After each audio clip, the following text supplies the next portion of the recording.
ऐसा लीजिए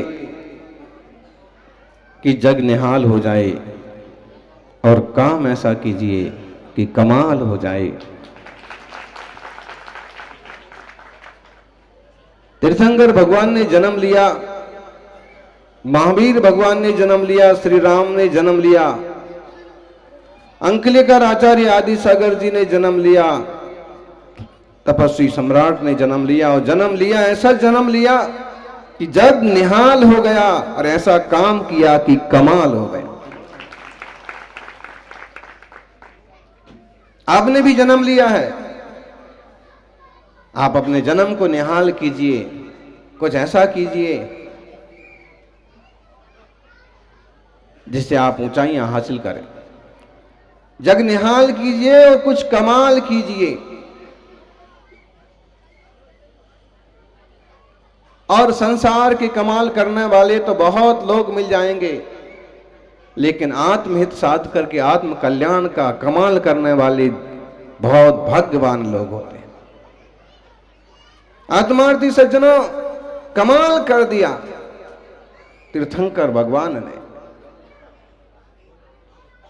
आम इंसान के मां बाप एक दो ही सपने देखते हैं, सपने ढेरों होते हैं, लेकिन का सबसे खास सपना होता है कि बेटा जीवन का आधार बनेगा, बुढ़ापे की लकड़ी बनेगा। यूं तो बहुत सारे सपने हो सकते हैं, बड़ा होगा, पढ़ेगा लिखेगा, जॉब करेगा, बहू लाएगा, पोता पोती होंगे, सुख से रहेंगे, शांति से रहेंगे, यूं ढेरों हो सकते हैं। लेकिन सबों का सार यही है कि बेटा बेटी आएंगे और बुढ़ापे की लाठी बनेंगे, जीवन का सहारा बनेंगे। और आम इंसान कोई होगा विरला कि जो अपने माँ बाप के इस सपने को पूरा कर पाते हैं, नहीं तो आम इंसान अपने माँ बाप के एक देखे गए सपने को भी पूरा नहीं कर पाते। और तीर्थंकर अपनी माँ के देखे गए 16 सपनों को पूरा कर देते हैं। जब प्रभु गर्भ में आते हैं तो माँ 16 सपने देखती है। कौन से 16 सपने होते हैं? कल सपने दिखाए थे, कल देखे थे आप लोगों ने। सुनो जी, मां ने देखी 16 सपने, सपनों का फल क्या होगा। देखिए, सबसे पहले देखते हैं भद्र वृषभ, एक सुंदर बैल। भद्र, इसका मतलब है भद्रता, सरलता।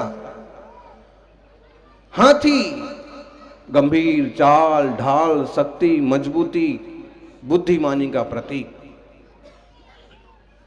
सिंह, पराक्रम का प्रतीक। सिंह जैसी वृत्ति वाला बालक होगा, युवा होगा, राजा बनेगा। चंद्रप्रभु राजा बने थे, सिंह की तरह पराक्रमी। लक्ष्मी, जिसका 2 आरती अभिषेक कर रहे हैं, कलशों से अभिषेक हो रहा है, अथाह लक्ष्मी का स्वामी होगा। सुमेरु पर्वत पर जिनका अभिषेक किया जाएगा। 5वां सपना, 2 मालाएं, सुगंधित मालाएं। जीवन सुखमय होगा, सुगंधमय होगा, फूलों की तरह महकेगा। हृदय इतना कोमल होगा जैसे फूल। मीन युगल, मीन युगल, गृहस्थी के सुखों को भोगेंगे, जीवन में कभी दुख की छाया भी नहीं पड़ेगी। ऐसा पुण्य लेके आया है जी ए मीन युगल।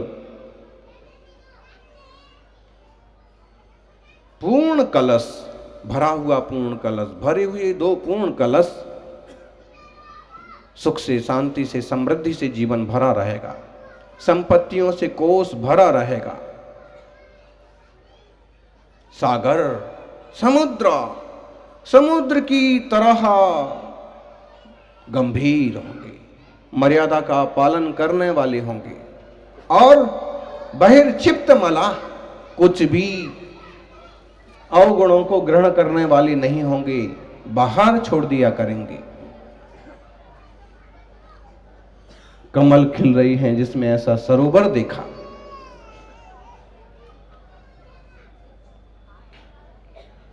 सुख में सुवासित कमलों जैसा जीवन, मर्यादापूर्ण जीवन। इंद्र का विमान देखा। इंद्र के विमान अपराजित विमान से चय करके आएंगे, स्वर्ग से च्युत होके आएंगे, अहम इंद्र की पर्याय छोड़ करके आएंगे। नागेंद्र का भवन देखा। अद्भुत भवन में निवास करेंगे और अवधि ज्ञान जन्म से लेकर के आएंगे। तीर्थंकर जन्म से ही 3 ज्ञान के स्वामी होते हैं, मति, श्रुत, अवधि। 3 ज्ञान। उन्हें भूत भविष्य भी मालूम पड़ता है, उन्हें किसी का इतिहास मालूम पड़ता है, उन्हें आप पिछले भाव में क्या थे, आगे क्या हो जाएंगे, ये भी मालूम पड़ता है। अवधि ज्ञान। नागेंद्र का भवन।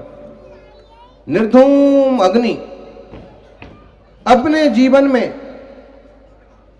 सारे कर्मों का नाश करके यह जीव सिद्ध होगा, तीर्थंकर बनेगा।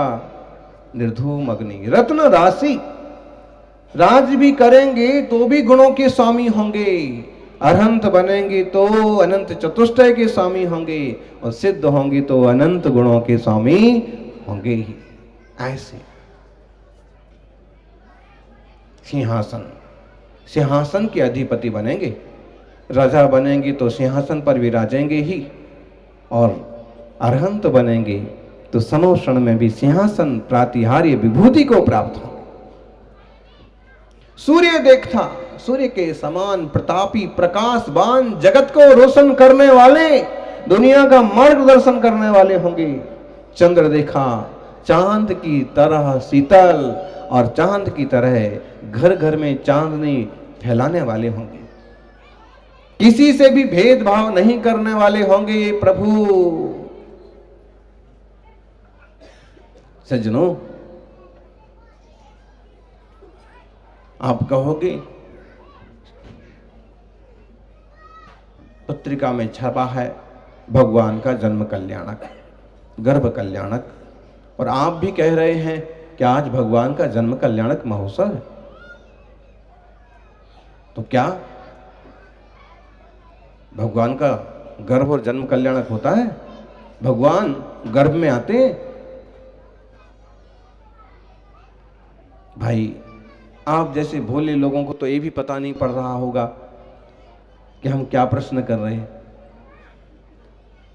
पढ़ रहा होगा। वास्तव में भगवान आके गर्भ में नहीं रहते हैं, ना भगवान का जन्म होता है। कोई भाग्यवान जीव होता है जिसने तीर्थंकर प्रकृति का आश्रय बंद किया है। वो जब गर्भ में आता है तो गर्भ कल्याणक महोत्सव कहा जाता है, उसका जन्म होता है तो जन्म कल्याणक महोत्सव कहा जाता है। और भूत प्रज्ञापन नय, भावी प्रज्ञापन नय की अपेक्षा से, नैगम नय की अपेक्षा से बालक तीर्थंकर को भी भगवान तीर्थंकर कह दिया जाता। नए विवक्षा में कोई दिक्कत नहीं है, क्योंकि अभी वो मुनि बनेंगे, राजा से मुनि बनेंगे, मुनि बन के तपस्या करेंगे, तप करके मोक्ष जाएंगे, तब भगवान कहलाएंगे, अरहंत अवस्था में भगवान कहलाएंगे। लेकिन ऐसे ही हमारा आत्मा भी उनकी तरह पुरुषार्थ करे तो ये आत्मा भी परमात्मा हो सकता है। पंच कल्याणक प्रतिष्ठा महोत्सव प्रैक्टिकल बताते हैं, प्रयोगात्मक रूप से दिखाते हैं कि एक जीव आत्मा परमात्मा कैसे बनता है। आत्मार्थी सज्जनों, प्रभु का तीर्थंकर बालक का जब जन्म होता है तो सुमेरु पर्वत पर अभिषेक होता है। ऐरावत हाथी कितना बड़ा होता है, अभियोग्य जाति का देव वो रूप धारण करता है।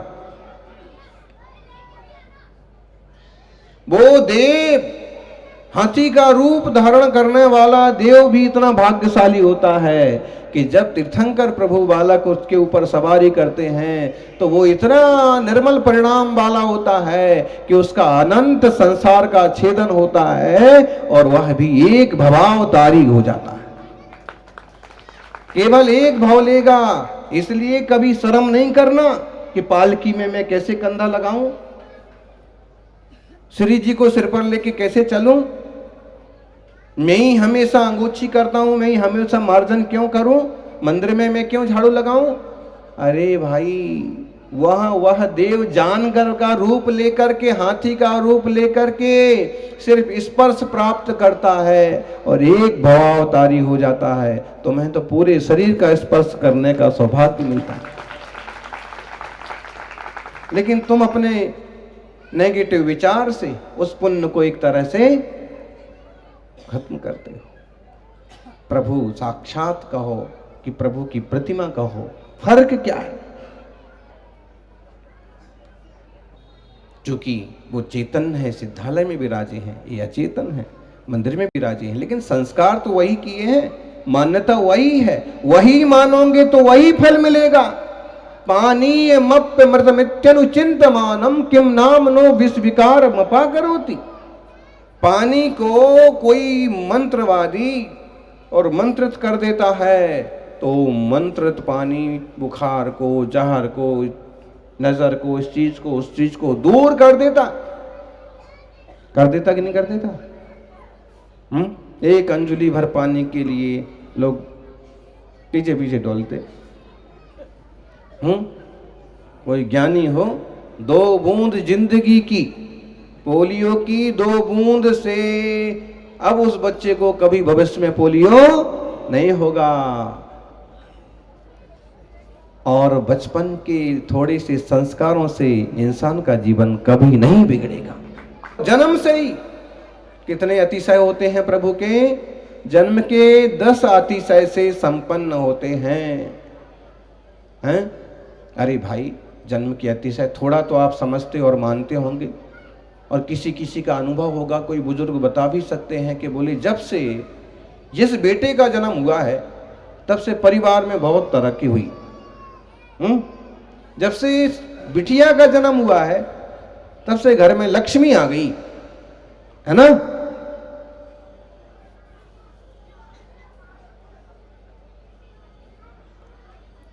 अब आजकल के लोगों में भी जब ऐसी छोटी मोटी बातें देखी जाती हैं कि भाई उनके पोते का जन्म हुआ और दादा की लॉटरी खुल गई, तो बोले ये फल गया,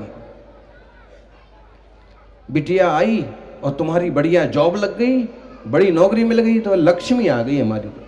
ऐसे होता है कि नहीं होता है? बताइए, अगर यहां ऐसा आज भी छोटा मोटा देखने को मिलता है और तीर्थंकर के आने से अगर 10-10 अतिशय होते होंगे तो कौन सी आश्चर्य की बात है। बोले यहां जन्म हुआ और सौधर्मेंद्र का आसन कैसे डोल गया, सिंहासन। अरे ऐसे डोल गया कि तुम यहां बैठे हो और मुंबई से, अमेरिका से कोई रिश्तेदार फोन करता है, तुम्हारे मोबाइल पर घंटी नहीं बजती है, वाइब्रेशन पर है, क्योंकि सभा में बैठे और मोबाइल वाइब्रेट होने लगता है, जेब में कूदने लगता है, और टेबल पर रखा है तो इधर उधर सरकने लगता है। कैसे हुआ है? जैसे रिश्तेदार ने तुम्हारा नंबर मिला करके और फोन लगाया कि फोन नाचने लगता है, ऐसे ही तीर्थंकर का पुण्य की बरगड़ाओं से सौधर्म का इंद्र का आसन भी डोलने लगता है। और वह सौभाग्यशाली देवता, उसका ज्ञान देखिए, अगर आपका आसन कोई हिला दे, गिरा दे तो आप तुरंत नाराज हो जाएंगे, लेकिन सौधर्म इंद्र का आसन डोलने के बाद भी वो नाराज नहीं होता। जो शक्ति संपन्न होता है, ज्ञानी होता है, जल्दी से नहीं फदकता है, विचार करता है कि ऐसा हो क्यों रहा, और उसने ज्ञान लगाया, अवधि ज्ञान लगाया, तो मालूम पड़ गया कि हो तीर्थंकर भगवान का जन्म, मेरे आसन को कंपाने की क्षमता तो केवल एक परम पुण्यात्मा तीर्थंकर के जीव में ही है, या कोई विशिष्ट धर्मात्मा के ऊपर कभी कोई उपसर्ग वगैरह हो तो, और कहते हैं तीर्थंकर का जन्म हुआ है, यह मालूम पड़ते ही वह 7 कदम चल करके जमीन पर लौट करके साष्टांग नमस्कार करता है। पूरा दृश्य आपने देखा। फिर सची महारानी पूछते हैं कि आप किसको नमस्कार कर रहे हैं, फिर वो सब बताते हैं। देखिए तो पुण्य का प्रताप। और ये सारा पुण्य देव शास्त्र गुरु की आराधना, सदाचरण संयम व्रत का पालन, वेद विज्ञान के बल पर स्वरूप का संवेदन, इसके बल पर एकत्रित होता है। जन्म की 10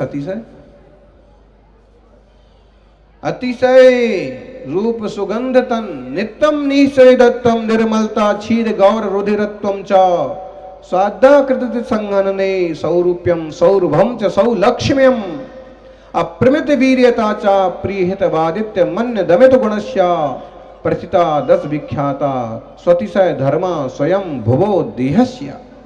स्वयंभू भगवान के जन्म के साथ 10 अतिशय होते हैं। पहला, बहुत सुंदर रूप, पसीना नहीं आना, लार नहीं बहना, थूक नहीं निकलना, अत्यंत निर्मलता, शरीर से मल पैदा नहीं होना, दूध के समान खून का होना, व्हाइट सेल्स बहुत ज्यादा होना,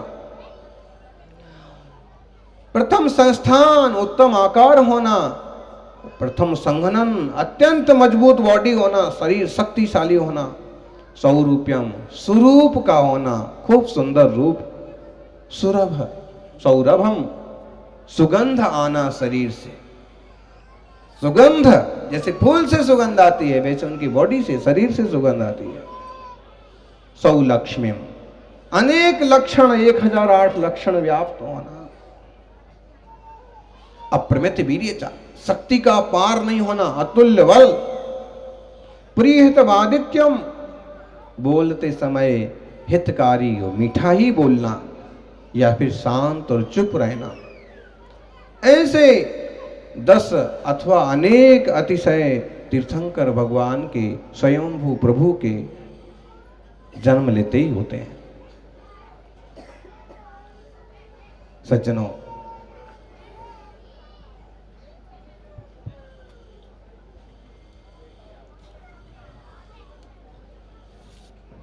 वह भाग्यशाली प्रभु उनकी भक्ति से उनके जन्म कल्याणक महोत्सव को मना करके, नित्य अभिषेक करके हम भी मंगलमय शुभ जीवन को पाएं। जय बोलिए 24 तीर्थंकर भगवान की।